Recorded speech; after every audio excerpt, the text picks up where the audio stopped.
অন্য বাঞ্ছা অন্য পূজা ছাড়ি জ্ঞান কর্ম সর্বেন্দ্রিয়ে আনুকূল্য। অন্য অভিলাষ ছাড়ি জ্ঞান কর্ম পরিহরি কায় মনে করিব ভজন সাধু সঙ্গে কৃষ্ণ সেবা না পুজিব দেবী দেবা এই ভক্তি পরম কারণ। নিতাই গৌর হরি বল।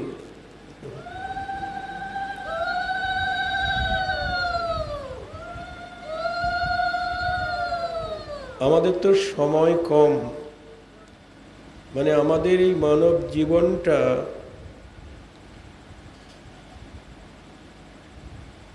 বেশি পরমায়ু তো নয়। 100 বছর, তার মধ্যে এখন আর 100 বছর সবাই বাঁচবে না। আগের মানুষ বেঁচেছে, এখন 50-60 সব চলে যাচ্ছে। তা প্রথমে আমাদের জীবনের বাল্যকালটা ধুলা খেলায় যায়, আর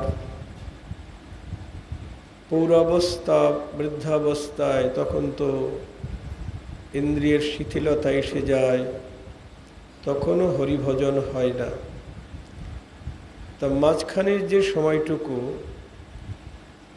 যেটা যৌবনকাল, সেই যৌবনকালটাই হরিভজনের সুযোগ। কিন্তু সেই যৌবনকালটাই আমাদের বৃথা কেটে যায় ভোগ বাসনায়। এই জগতের সুখভোগ,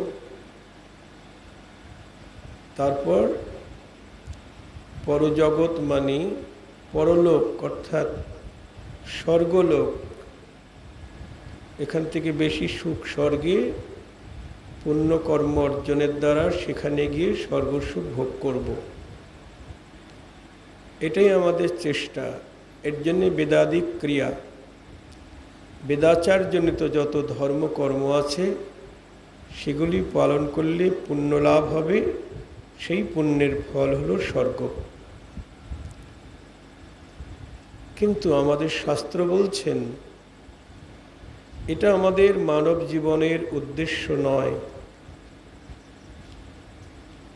দুর্লভ মানব জনম সৎসঙ্গে তরহ এ ভব সিন্ধুরে ভজহুরে মন শ্রীনন্দ নন্দন অভয় চরণারবিন্দরে। মানব জন্মটা সার্থক হবে কিসে? যদি এই দেহ মন প্রাণ দিয়ে আমরা গোবিন্দের ভজন করতে পারি। ভজন মানে সেবা, ভজন মানে ভক্তি, ভজন মানে ভালোবাসা। কৃষ্ণই আমাদের ভজনীয়, সেবনীয়, পূজনীয়। কৃষ্ণকেই ভালোবাসতে হবে। এ জগতে আর কেউ আমাদের ভালোবাসার নেই, এসব মায়া। জয় তাই। তো সেই কৃষ্ণকে কিভাবে ভজন করতে হবে সেটাও বলে দিচ্ছেন মহাজন। কি? অন্য অভিলাষ ছাড়ি জ্ঞান কর্ম পরিহরি। আমরা ভক্তি করি বটে, কৃষ্ণকে ভক্তি করি, কিন্তু হয়তো দায় থেকে না, তা নয়।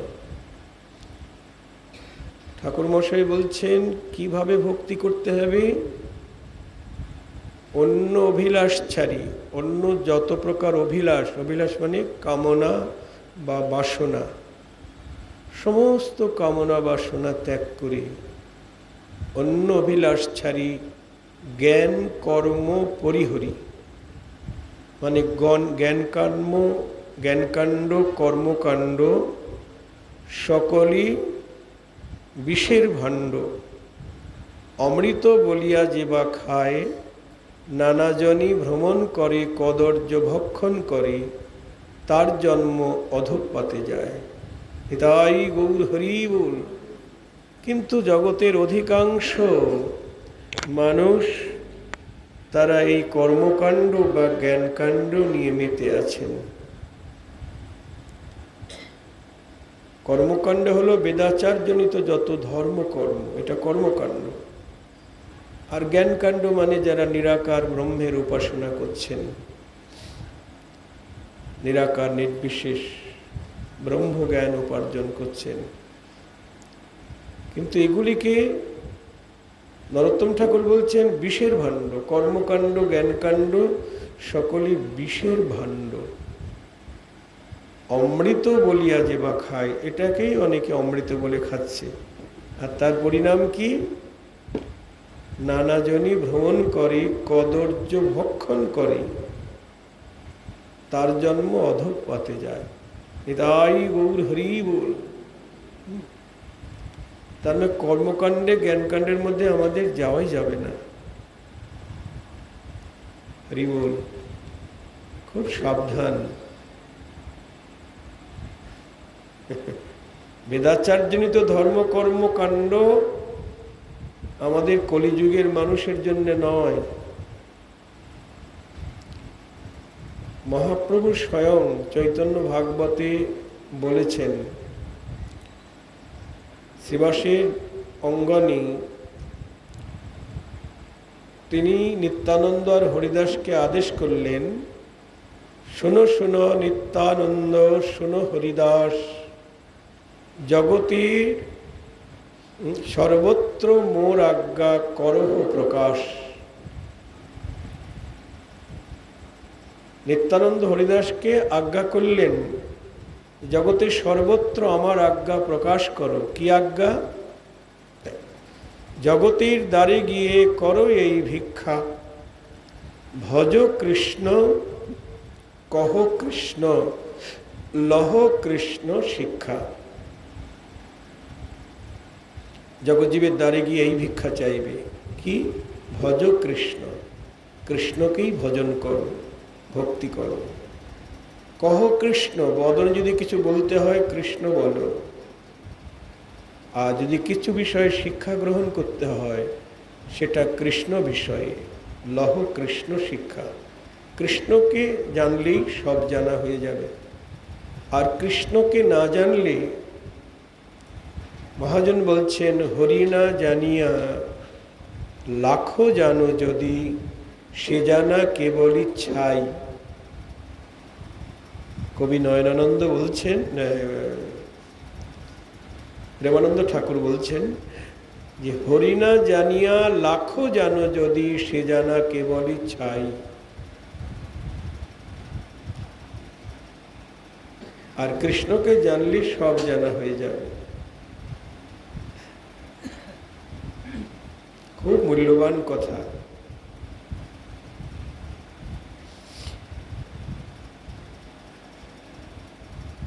তাই নিত্যানন্দ হরিদাসকে মহাপ্রভু এই আজ্ঞা দিলেন, জগতের দ্বারে গিয়ে করো এই ভিক্ষা, ভজ কৃষ্ণ, কহ কৃষ্ণ, লহ কৃষ্ণ শিক্ষা। ইহা ছাড়া আন নাহি বলিবা বলাইবা। এই দেখুন কি বলছেন, ইহা ছাড়া আন নাহি বলিবা বলাইবা। নিত্যানন্দ হরিদাসকে বলছেন, কৃষ্ণ ভজন উপদেশ ছাড়া জগজীবকে অন্য কোনো উপদেশ দেবে না, নিজেরাও বলবে না, কাউকে বলাইবাও না। ইহা ছাড়া আর নাহি বলিবা বলাইবা, দিনান্তে আসি মোরে সকলই কহিবা। কিন্তু বর্তমান যুগে কত মার্গ, কত ভজনের পথ দেখাচ্ছেন কতজন। ভ্রান্ত জীব তারা আসল পথ বা মার্গ খুঁজে না পেয়ে কুপথে চলে যাচ্ছে, বিভিন্ন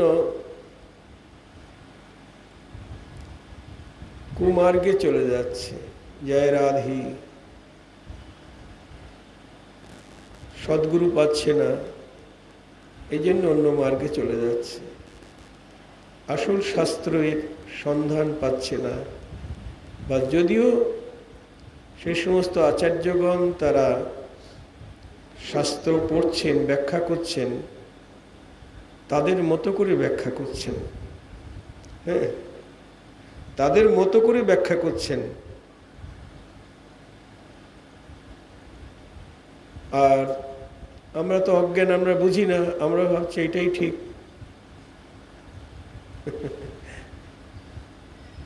কিন্তু নরোত্তম ঠাকুর বলছেন, সাধু শাস্ত্র গুরু বাক্য তিনেতে করি ঐক্য, সতত ভাসিব প্রেম মাঝি, কর্মী জ্ঞানী ভক্তিহীন, ইহারে করিয়া ভিন, নরোত্তম এই তত্ত্ব কাজী। যে কথাটা আমরা গুরুর মুখে শুনলাম বা সাধুর মুখে শুনলাম, সেটা দেখতে হবে শাস্ত্রের সঙ্গে মিল আছে কিনা। গুরু বাক্যও যদি হয়, কিন্তু সেটা যদি সাধু মানে শাস্ত্রবাক্যের সঙ্গে মিল না থাকে, তাহলে সেটা গ্রহণযোগ্য নয়। জয় নিতাই। সাধু যে বাক্য বলছেন, সেই সাধুর বাক্য যদি শাস্ত্রের সঙ্গে মিল না হয়, সেটা গ্রহণযোগ্য হবে না। অন্য একটা পদে নরোত্তম ঠাকুর বলছেন, বিচার করিয়া মনে ভক্তি রস আস্বাদনে, মধ্যস্থ ভাগবত পুরাণ। ভক্তি রসকে আস্বাদন করতে হবে ভাগবত পুরাণকে মধ্যস্থ রেখে।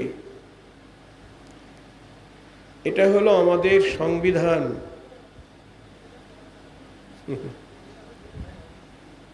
যেমন আমাদের ভারতবর্ষ একটা সংবিধানের উপরে চলছে, সংবিধানের বাইরে যদি কেউ চলে, তাহলে তাকে শাস্তি ভোগ করতে হবে। সংবিধানে বলা আছে রাস্তার বাঁ দিক দিয়ে চলতে হবে, কিন্তু আমি যদি সেটা না মেনে ডান দিক দিয়ে চলি, তাহলে কি হবে? অ্যাক্সিডেন্ট হয়ে যাবে, দুর্ঘটনা ঘটবে। তা তেমনি মধ্যস্থ ভাগবত পুরাণ,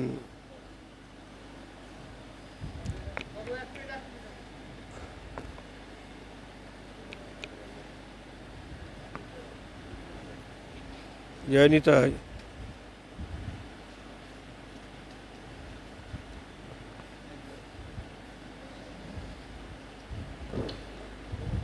জয় নিতাই।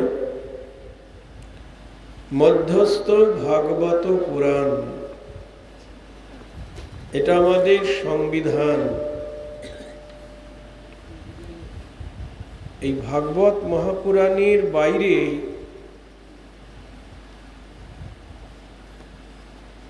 গেলে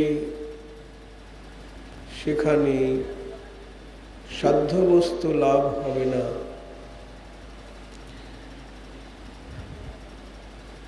তাই বলছেন, বিচার করিয়া মনে ভক্তি রস আস্বাদনে, মধ্যস্থ ভাগবত পুরাণ।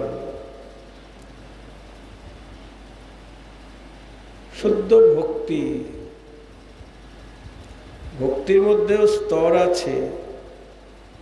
যেমন গীতায় বিভিন্ন রকম যোগ আছে, অভ্যাস যোগ, কর্মযোগ, জ্ঞান যোগ, ভক্তি যোগ, অনেক রকম যোগ আছে। কিন্তু যারা শুদ্ধ ভক্ত, তাদের পক্ষে কেবল ভক্তি যোগ। নরোত্তম ঠাকুর বললেন, কর্মকাণ্ড জ্ঞান কাণ্ড সকলই বিষের ভাণ্ড। তার মানে নরোত্তম ঠাকুর যে প্রেম ভক্তি চন্দ্রিকা লিখেছেন, সমস্ত গ্রন্থের সার এই প্রেম ভক্তি চন্দ্রিকা। ভাগবত মহাপুরাণ, আর আমাদের গোস্বামীদের গ্রন্থ, গোস্বামীগণের গ্রন্থ, সেটাও ভাগবত পুরাণকে অবলম্বন করে। তাদের গ্রন্থ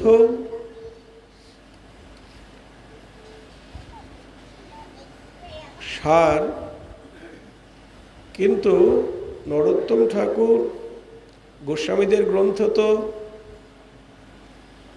সংস্কৃতে লেখা, সবাই আমরা বুঝব না। তাই কৃষ্ণদাস কবিরাজ গোস্বামী বা বৃন্দাবন দাস ঠাকুর তারা আমাদের করুণা করবার জন্যে গোস্বামীগণের গ্রন্থকে বাংলায় অনুবাদ করে আমাদের কাছে প্রকাশ করেছেন। আবার সেটাও যেমন চৈতন্য চরিতামৃতের বাংলা পয়ারে রচিত, কিন্তু সেটাও আমাদের সকলের পক্ষে বোধগম্য নয়। সবাই আমরা বুঝি না পয়ারের অর্থ।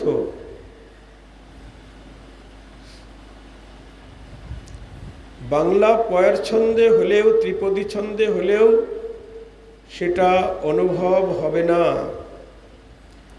কারণ যাদের সদ্গুরুর চরণ আশ্রয় হয়নি, মহৎ কৃপা বিনে কোনো কর্মে ভক্তি নয়। কৃষ্ণ ভক্তি দূরে রহুক, সংসার না যায় ক্ষয়। সংসার বন্ধন ক্ষয় না হলে ভক্তি লাভ হবে না। এর কারণ, আর এর জন্য কি করতে হবে না, মহতের চরণ আশ্রয় করতে হবে। মহৎ কৃপা বিনে কোনো কর্মে ভক্তি নয়। অন্য কোনো কর্মানুষ্ঠান, বেদাচার্যজনিত ধর্মানুষ্ঠান, এসব ধর্মকর্ম করলে ভক্তি লাভ হবে না। ওই যে রামানন্দের সঙ্গে মহাপ্রভুর প্রথমেই আলোচনা হয়েছে, পরশ্লোক সাধ্যের নির্ণয়। রামানন্দ বলো, জীবের সাধ্য বস্তু কি? সাধ্য মানে যা সাধন করে পাওয়া যায়, তাই সাধ্য। তো জীবের সাধ্য বস্তু কি? আমরা তো জীবনে অনেকেই অনেক কিছু জীবনের সাধ্য বলে মনে করছি। একটা বাচ্চাকে জিজ্ঞেস করা হলো, তুমি কি করো? লেখাপড়া। লেখাপড়া করে কি করবে? অনেক বড় হব, চাকরি করব, টাকা পয়সা রোজগার করব, বাড়ি গাড়ি করব। কেন করবে? না সুখে থাকব, আনন্দে থাকব। এই দেখুন, লক্ষ্য বস্তু পাওয়া গেল। সবারই লক্ষ্য কিন্তু একটাই, যে আমরা সুখে থাকব বা আনন্দে থাকব। কিন্তু যেখানে আমরা সুখ চাইছি বা খুঁজছি, সেখানে সুখ নাই। সে বাড়ি গাড়ি বলুন, টাকা পয়সা বলুন, এতে সুখ নাই। নরোত্তম ঠাকুর বলছেন, বিষয় গরলময়। বিষয় মানে গরল, তাকে মানো সুখ চয়। সে না সুখ দুঃখ করি জানো। জয় রাধে। আমরা বিষয়কেই ভাবছি এতেই সুখ আছে। ভজনের বাড়িতে ছিলাম, আমাকে এসির মধ্যে রেখেছিল, মানে খুব সুখ হচ্ছিল। তারপরে যখন এসির থেকে বাইরে এলাম, এমনভাবে আক্রমণ করলো আমাকে। এখন আবার ফ্যানের হাওয়া দিয়েছে, একটু ভালো লাগছে। আমাদের দেহটা সুখ চায়, কিন্তু ঠাকুর মশাই বলছেন, বিষয় গরলময়, তাকে মানো সুখ চয়। সে না সুখ দুঃখ করি জানো। বিষয় থেকে, বাড়ি গাড়ি থেকে, ছেলে মেয়ের কাছ থেকে, স্বামী স্ত্রীর কাছ থেকে আমরা যে সুখ পাচ্ছি, মিনিস্টারি ব্যারিস্টারি থেকে, এটাকে দুঃখ বলে মনে করো। কামিনী কাঞ্চন এটাকে দুঃখ বলে মনে করো। এটা সুখ নয়, এটা ক্ষণিক সুখ। বৃথাই সেবিন কৃপণ দুর্জন, চপল সুখ লব লাগিরে। বৃথায় মায়ের দাসত্ব করছি, ভূতের ব্যাগার খাচ্ছি, কেন? চপল সুখ পাওয়ার জন্যে। হাড় ভাঙা খাটনি খাচ্ছি দিন রাত্রি, আত্মীয় স্বজনের তুষ্টির জন্যে। আমার ছেলে যদি একজন বড় চাকরি